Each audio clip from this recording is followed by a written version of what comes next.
在湖南深山的一座峡谷里，两栋房屋静静卧在谷底，青瓦泥土墙与茂密植被相融，一条隐于林间的小径若隐若现。不知这两栋房屋是否还有人居住，是曾经的古村落，还是隐居的避世之所？现在就让我们徒步前往。嗨，大家好，我是天福。今天我又来到了湖南的一个大山深处。大家现在看到我周围的环境，青山连绵，此起彼伏。刚刚我们通过无人机发现，在这个山谷的深处隐隐约约有两栋房屋，但是我们目前还不清楚这两栋房屋里是否还有人居住。所以现在我打算沿着我身后这条泥巴路一直往山谷里探寻。现在大家就跟着我一起出发吧。嗨，大家好。我们刚刚来到这个位置，碰到了当地的一位大哥，骑着摩托车从我镜头前的这条路上来。他告诉我，以前这个地方这里没有路，以前他也是住在这个山谷里面的。他们以前进出都从山谷里的一条羊肠小道上下山出行。那么这条路呢，是他近2年请人用挖机开挖的一条路，是他自己私人开挖的路，方便他在这个山谷里面砍一些树木然后通过车子运出来。以前这里完全没有路，但是我们来的时候把车子停在这个半山腰的水泥路面。这条路也是当地政府近几年修的，他们是方便住在山上的人上下山能够更方便一些。那么现在我们就沿着这条路走到山谷里面去，看看无人机发现的那2栋房屋是否还有人居住。今天天气比较晴朗，虽然是冬天了，但是太阳一出来，身上还是比较暖和。这前几天的时候，又是刮风又是下雨，是非常的冷。今天稍微还出了点太阳，就比较暖和一点，稍微。在这山谷里面，真的是空气非常的好。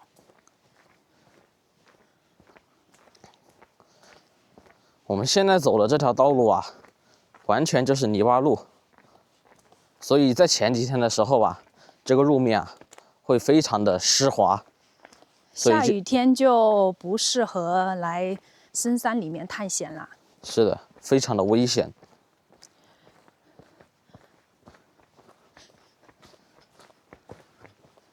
在这个峡谷里面都是茂密的植被，这个垂直高度接近有20-30米高，在这里非常的安静，甚至连鸟叫声都几乎听不到。这里到处都是车轮碾压过后的痕迹。是的，因为这里专门有人开挖的一条路，前面好像有听到了车子的声音。前面是一辆3轮车，3轮摩托车，可能是当地人在这边劳作。我们走过去看看。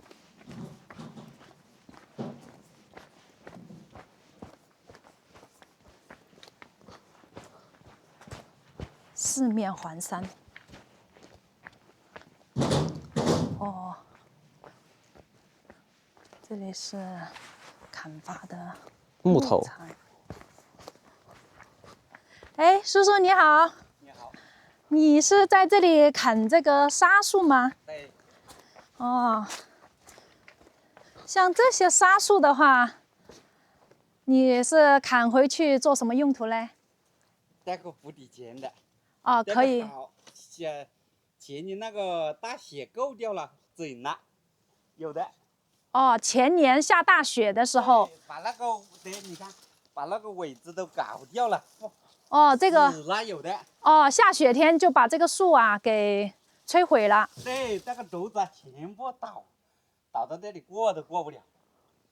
下雪哦，你到这里下去看一下。对，我到下面去，里面有人住吗？没有，没有人住。但是这里面以前有没有人住？有。以前有好多人呐。以前上面都好多人。以前山上都有好多人住。对，我们都是那边那个山上。啊，以前你也是住那边山上。对。现在就搬出来了吗？现在下面那个就是往这里下去第2栋土房子就是我的。哦。有个没吃午饭可以到我们这里来吃午饭。哎呦，真的是太客气了，我们到里面去玩一下。好，这里不好玩。这里不好玩啊？不好玩。以前这个地方是住了有几十户人家吗？有几十户人家。那有100多号人。100多号人啊。对，现在都只有几个老头在家里了，没有人了。都是老人家坚守在这个对山里面了。没有年轻人。老人家都不多了，像他们那里是都搬出去了，有一个低保的挤在下面了。哦，低保的都在那下面了。对。你这个拖这个车这个木头下去，拖少一点。下雨是上不了。你看这个路啊，全部是黄泥巴路嘞。对。你这个车子要是拖多了的话，就有点下滑。不了多少，对。确实这个路比较陡。你在这里工作要小心点啊。好，谢谢你。这个树都整了，这个好多年了，没来搞。那这个树搬回去砍回去是做什么用的？烧吗？有的盖的平板。哦，可以做一些家具。做不了硬了，整了，猛了这个。哦，已经腐蚀了，没什么用，只能当柴火烧了。做柴火烧了，有的这里。哦。哎，我好多年都没住人了。好多年啊。4、5年了，我们上面是20多年了。就是那山上啊，这山上路可以一直走上去吗？不可以。不能啊。那个山上那个后面有条路挡折了。就是很久没有人走了，然后路都长了杂草。以前上面有点坟哦，我们是走上面那个有条路都长得折了，过不了了。都过不了了。过不了了。哎，我看到下面有一栋房子，那栋房子下面啊，那下面房子有人住吗？没有，都倒塌了，不要进去。哦。怕垮它。好，我们就在外面看一下了。非常危险的。哦。好了，那我们走了啊，谢谢叔叔啊。现在随着社会的发展呢，很多人都不愿意在山里面居住了，因为山里面还是相对城市里面的绚丽多彩的生活呀，还是更加的乏味。只是山里面呢，有山里面的好处，自给自足，种一些蔬菜、水果，养一些鸡、鸭、羊，还可以满足一家人的生活需求。但是在城市里面啊，在城市里生活的，往往生活都非常的疲惫，而且呢，非常的忙碌。因为在城市里面啊，你想要赚钱，必须要没日没夜的工作，所以会显得生活就比较乏味。在乡下，何尝不是一种更好的归宿呢？欣赏到这么优美的自然环境，吃到这么新鲜又干净的蔬菜，何尝不是一种非常美好的生活呢？是的，以前古人呢，动不动就喜欢隐居山野，在那个年代啊，基本上是战火连天，人们要躲避战乱，他们就会选择生活在深山里面，至少能够安身立命。在城市里呢，就是生活压力非常大，而且在这个山里面啊，空气啊非常的清新，负离子满满，呼吸起来呀，对人有非常大的帮助。适合老年人在深山里面养老。是的。哇，这条路完全是泥泞不堪的一条黄泥巴路，下雨天真的是没法走的。我们在山里面啊看到的那些爷爷奶奶，他们的气色啊非常的好，而且呢身体非常的硬朗，所以在山里面啊非常的养人。是的，在山里面的老人家基本上都很长寿的。我们经常在这个山里面走啊，碰到很多当地的一些老人家，他们身体都非常好，到现70、80岁了，有甚至80、90岁了，都还能干农活。你看，其实这个山呐，它都是石头山，但是上面呢还是长满了茂密的植被。这个位置也是经常有人来这边砍树、伐木。你看我镜头前啊，都是那些古老的石头啊垒砌的那种地基。刚刚那位大叔告诉我，以前这个地方啊，其实还住了很多人，但是后面慢慢的就没有人住了。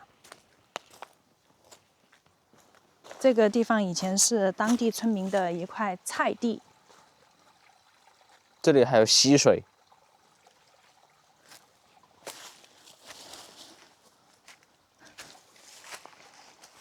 这个溪水啊，看上去是从山里面流下来的。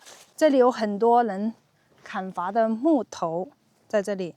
我们现在沿着我左手边的这条羊肠小道进去，这条路看上去是杂草丛生，没有人走了。旁边就是一条小溪流。这里还能听到潺潺的流水声，但是现在已经是冬季了，这里面的水源不是非常的充裕，几乎是要干涸了。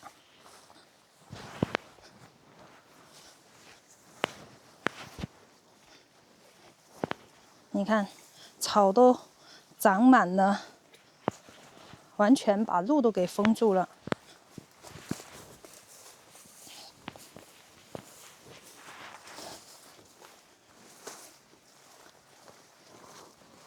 所以住在里面的人以前要出行的话，就只能够是靠双脚走出来。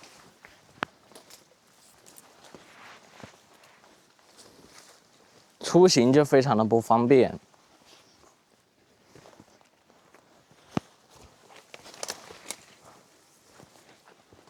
草都长得比人还高了，你看，全部是这种泥泞的泥巴路。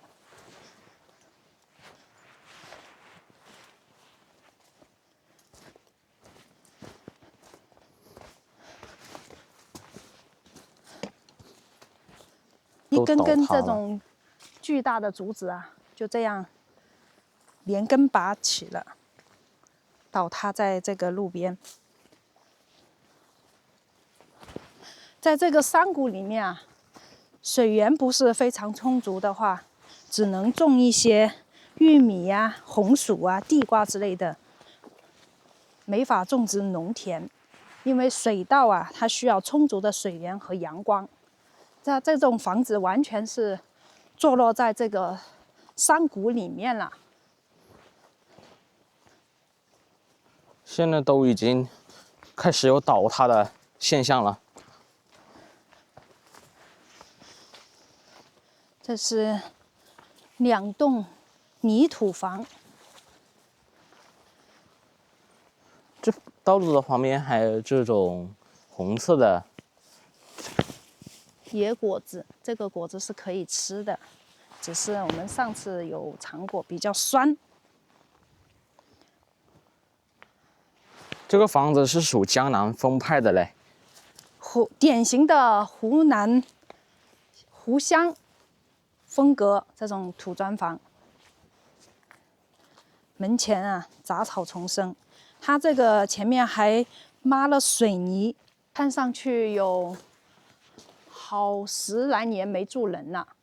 不过它这个电表啊，看上去是那种更新换代过的，应该也没有废弃很久。这栋房子你看这个电线杆都是从山谷里面一直延伸到他们家这边来。以前这里用电还是方便，两边设置的这种吊脚楼的风格，纯粹是泥土房。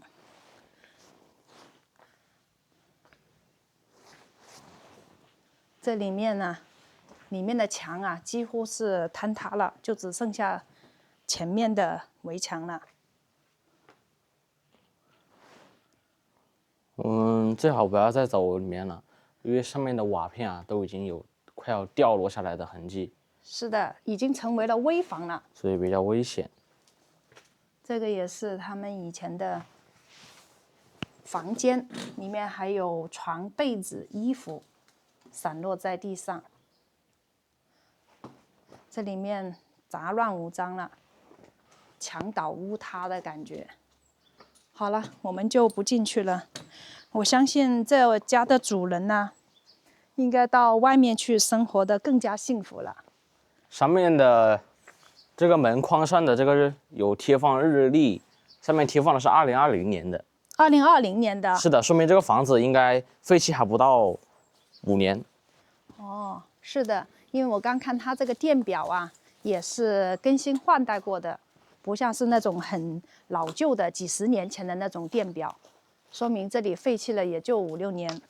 好像刚刚在外面那个砍树的那位叔叔告诉我，这里好像5、6年没有住人了。是的，上面贴的日历是2020年的嘛。哦，是的，观察的比较仔细。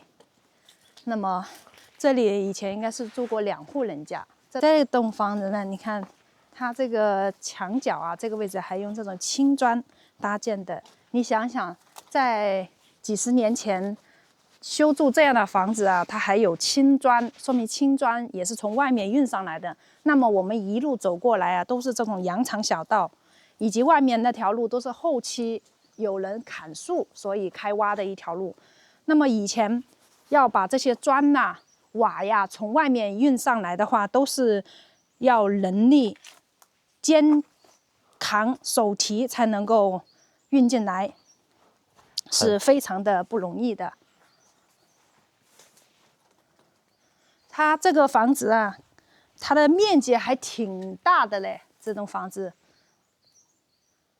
这个房子的横向有接近40、50米宽。这个房子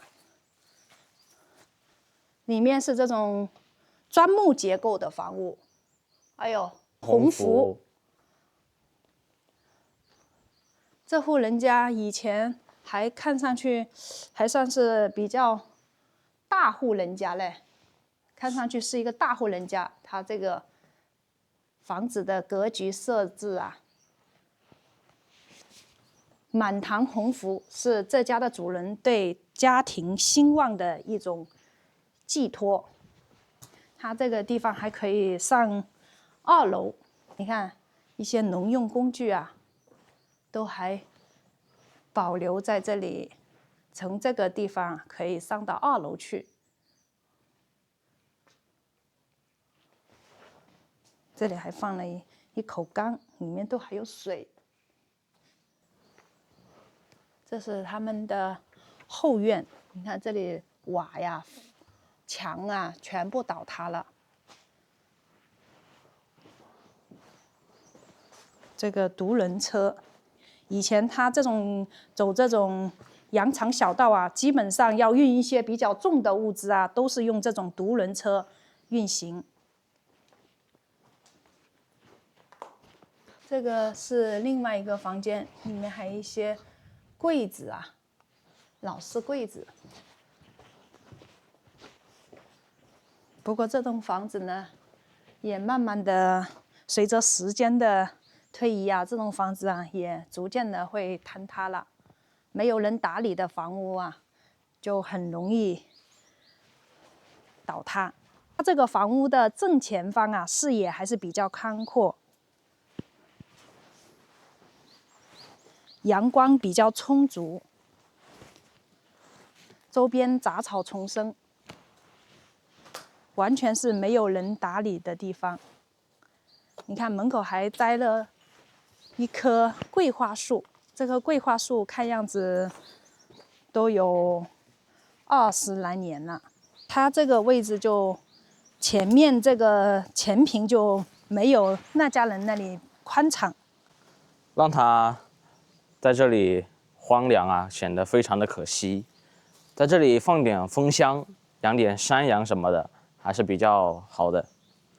因为在这个大自然呐，花鸟蝇虫就比较多，所以养那些蜜蜂就比较那种物尽其用。就是在这里面生活，就是要利用当地的自然资源。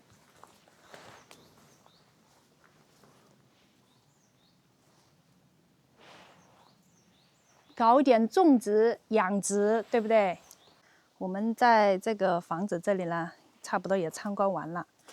我们发现这2户人家以前选择的这个位置啊，还是非常不错。不管是从环境上来看，还是地理位置啊，这里啊都是非常适合居住的。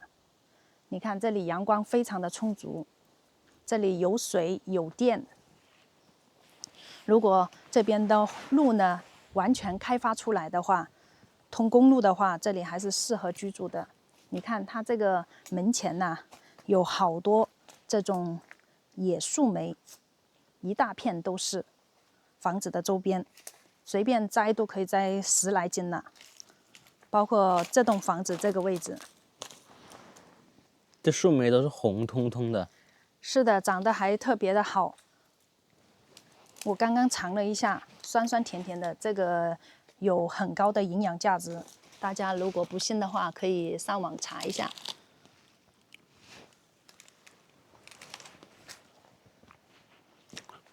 我发现这里有一个非常奇怪的东西，这是什么东西啊？你知道这是什么吗？这个像是那种小孩子玩的，你看上面还有一个这个手滚轮式的，对，可能是小孩子玩的什么小玩意儿啊。我们发现这个电线从下面山谷那里穿上来的，那么以前这2户人家上下山出行呢，有可能是从我镜头前的这条路通行。看这里都还有这种青石板搭的简便的小桥，这里都还有一条路，不知道有没有人在往这边走。我们走到前面去看一下。以前修筑这2栋房子的时候，肯定会要运一些木料啊、砖呐、一些建筑材料，可能都是从这条山间的林荫小道上来。这条路大概有接近1米宽的样子。他们以前上下山应该是从这条路走的。我们走到前面去看一下这条路，看一下有没有完全废弃。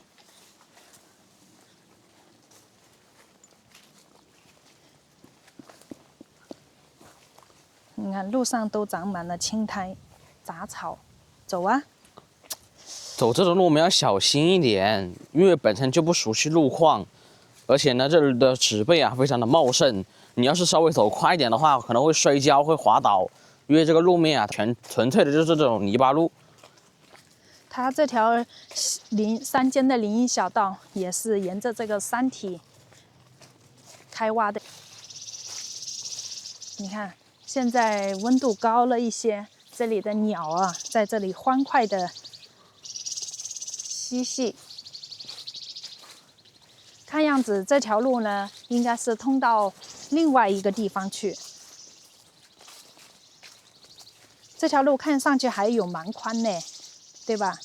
越走越宽，刚刚比较窄。是的，像刚刚我们去的那2户人家家里都有那种独轮车，以前运送这种比较重的物资啊，他就可以通过独轮车走这样的路了。